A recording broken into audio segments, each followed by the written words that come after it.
mutually beneficial trade relation with the United States, but if Trump desires to review the actual trade ties with the country, they can review so, but he will have to respect both international law and the current agreements between the European Union and the United States. Erica. Pa Mosquera live for us in Madrid this hour. Pa, thank you. You know, a good chunk of those votes, a fair amount actually, went to Wesley Hunt there in that Republican primary in this Texas Senate race. How much are those votes, you think, in play moving into this runoff? Will those voters show up? Well, that's the key. Typically, turnout in a runoff drops off dramatically. And in this case, I think that would benefit Ken Paxton, who his supporters tend to be more conservative or more likely to come out. That's why Senator Cornyn a few hours ago on election night, was encouraging people to turn out because he thinks that will help him. But the key with those Wesley Hunt voters is if they have already decided to vote against their incumbent senator, who they have known for 24 years and for 10 years as Attorney General before that, what would they learn about Cornyn that would make them feel better about and supporting him? Now, one of those reasons could be President Trump. And as Congressman Dent said a few minutes ago, what does President Trump do? He has not endorsed in the race so far. Does he come off the sidelines, and what does that look like? But that's where the margin matters. And we'll see if when all of these initial votes are counted, whether Senator Cornyn is ahead of Paxton or not, because that could matter to President Trump. Yeah, the thinking for maybe not all, but most Democrats this morning is in this matchup with James Tallarico, they may want a Ken Paxton over a John Cornyn. Do you agree? Yes. I mean, well, in general, Democrats actually they are not anxious to have a general election in Texas because they have been through this dance before. They have run multiple very expensive races, Senate races, and they've come up short. That's why sometimes we hear Democrats talking about potentially challenging in Mississippi or South Carolina, because even though those are more conservative states, they are cheaper. It is less expensive. But if Paxton is the nominee, then Democrats will have to take a look. The challenge for Cornyn is that he's trying to make the case that if Paxton's the nominee, it's a catastrophic event for Republicans. But even in a poll where he, by his allies, it showed that Tallarico was ahead of Paxton by 3 points, but it showed that Cornyn was only ahead of Tallarico by 3 points. That's not a huge difference. And I think it shows that the overall environment that President Trump is not, as popular as he could be, that's creating a softness nationwide that is pulling states into play and us to talk about states we normally wouldn't be talking about. He's like a huge movie star. Are there any gay hockey players? None that have said it publicly. The creator of Heated Rivalry says season 2 of the romantic hockey drama will arrive as soon as humanly possible. Jacob Tierney told Gayle King, "We're writing it now and getting ready to start shooting this summer," with an expected premiere in April 2027 on Canadian streamer Crave and HBO Max. I was hired by Barnaby and Sally to complete the unfinished Christophers. And what makes you think that you could do it? I guess that's where the art of it comes in. Oh, pooh. Michaela Cole and Ian McKellen star in director Steven Soderbergh's The Christophers, about an art restorer and former forger assigned to complete 8 paintings by a legendary artist without his knowledge. This is the first trailer for the film, which opens in New York and LA April 10th and in wide release April 17th. In Hollywood, I'm David Daniel.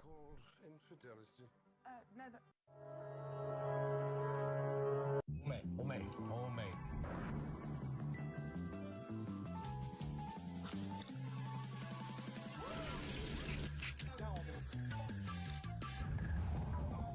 Hong Kong is the gourmet capital of Asia. You'll find great tastes everywhere in the city, with over 50 master chefs who've handpicked 250 restaurants. Download the Gourmet Guide now and discover the culinary treasures of Hong Kong.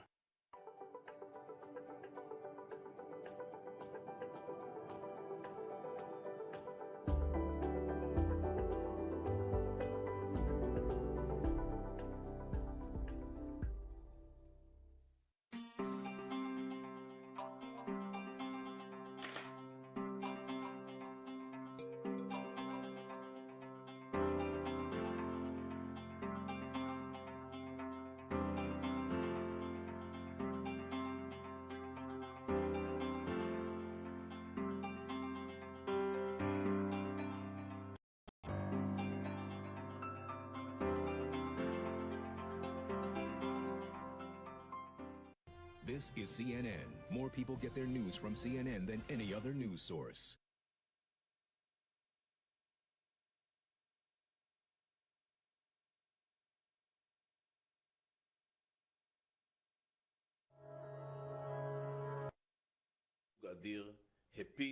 A deer, F-35, shot down Iranian fighter jet. It's the first time a manned fighter jet shooting down,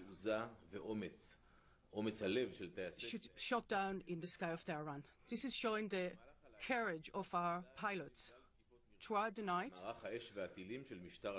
we completed wave of strikes against missiles, launchers, in Tehran.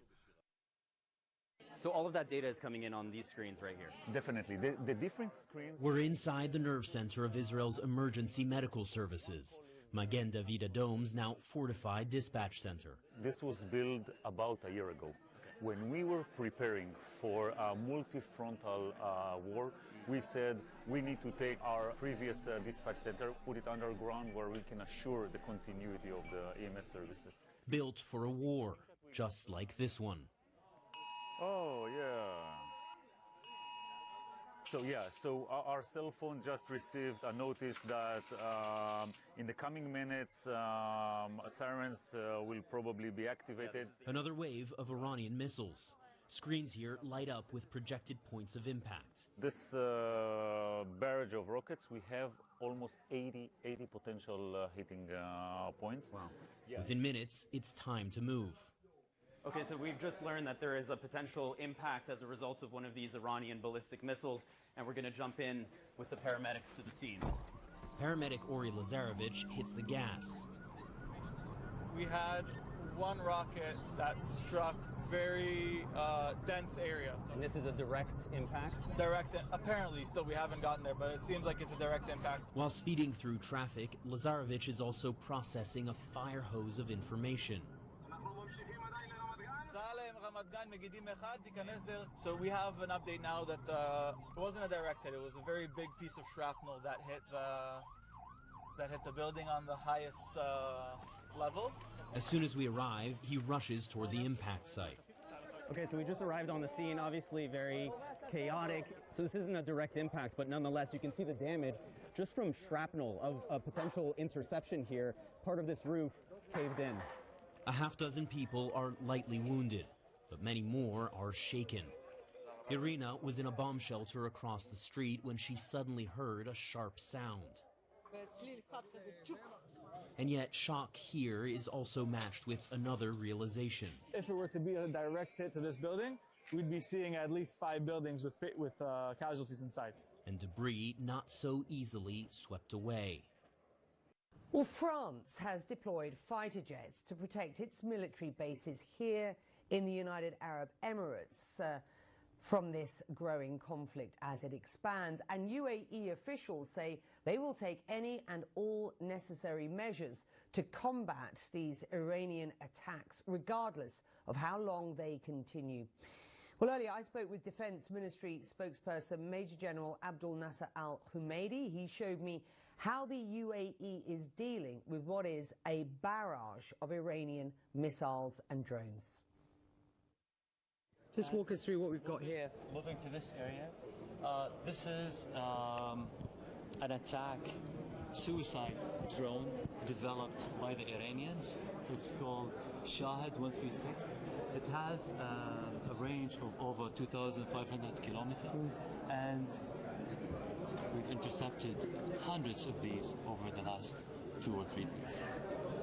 One of the things that, as a resident here, one of the things that is scary, shocking, is to hear these booms, these thuds, which are the interceptions, obviously, of these missiles or these drones that have been coming in. Can you just describe how high up those interceptions are? Because at times people will feel that they're very close to them, of course, particularly when it's the middle of the night. Yeah, we repeatedly announce to the public that if they hear those sounds, they hear those bombs or popping sounds in the air, it's basically a comforting signal, because it means the air defense system are working as supposed to, and it's actually doing its job by intercepting or destroying those threats. So if they hear those noises, they should feel comfortable.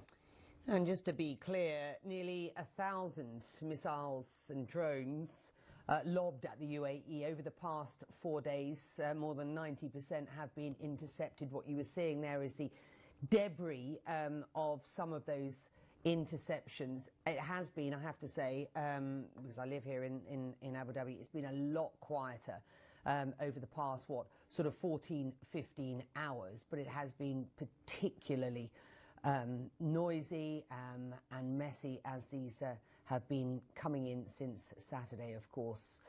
In Abu Dhabi, I'm joined by CNN's Eleni Jokos, following these markets, and joins us now. Let's start with oil. What do we understand to have happened, and what can we expect next? Yeah, so the oil price has been ticking up, and, you know, it's anticipated where you have the Strait of Hormuz shut down, the IRGC saying not a drop of oil is going to be moving through the strait. President Trump coming in and saying, you know, he's going to be offering insurance for the vessels passing through. By the way, insurance war risk premiums are up dramatically. And then you also have the prospect of naval escorts for these vessels. I spoke to Lloyd's List a little earlier, to an analyst, and he's saying right now it's just a headline. It's no details that's been provided, and they're waiting that from the U.S. administration. But he also said that he doesn't anticipate a full flow of vessels and oil through the Strait of Hormuz to what we saw before the conflict. Let's take a listen.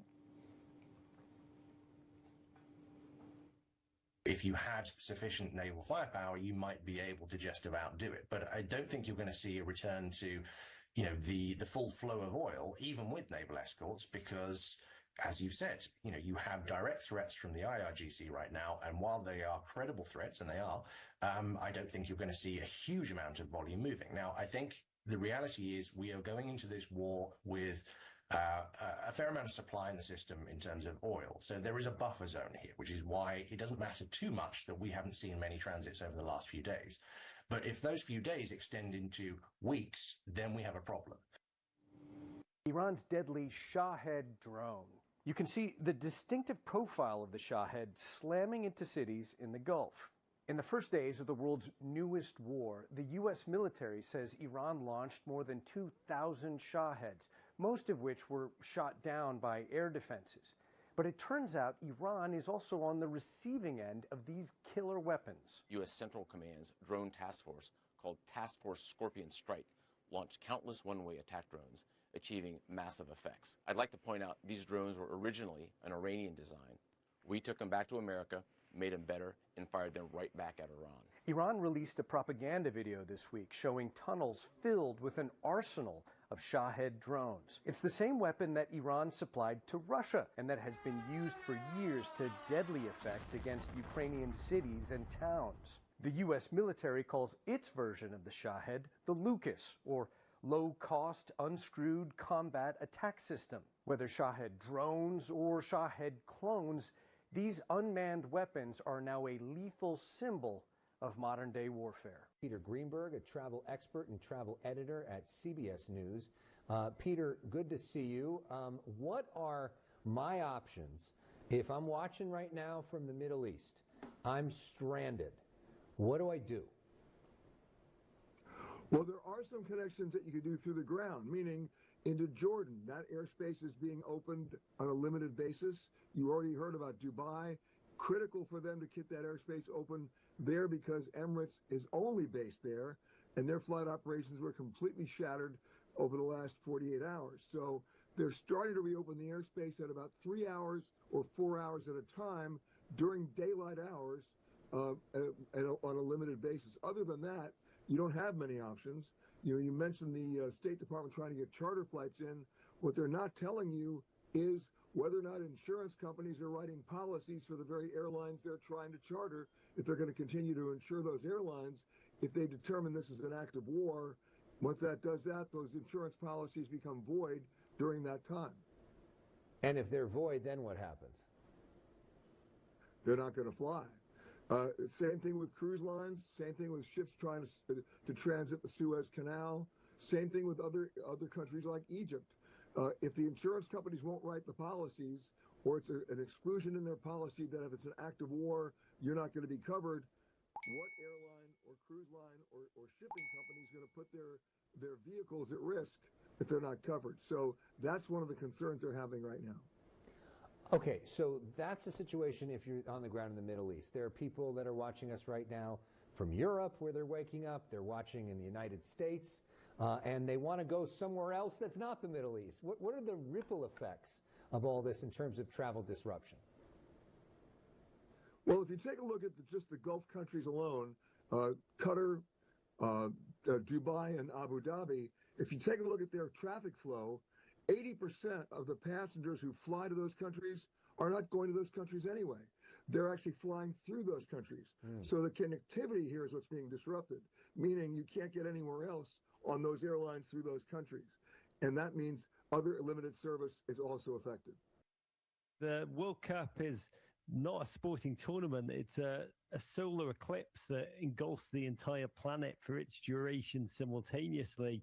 And for me, yes, it's a sporting event. Yes, it's given us Maradona. Yes, it's given us Messi in the modern period. But Don, it's an alternate way in which I understand my own life. It's a spine to my life. It's my alternate biography. So many of my happiest memories, so many of my most searing memories all happened in that World Cup tournament. And I know that I'm not alone. Ultimately, I wrote this book to relive them, to try and capture the soul of every tournament. But in setting out my own biography, my own sense of meaning, my own sense of purpose, get other people around this planet to think about the weight of the tournament in their own lives too. Why do you think that is? Why do you think it has just, seduced you in such a way? And not just you, it's so many other people. But it's fascinating that you remember your life through this particular tournament.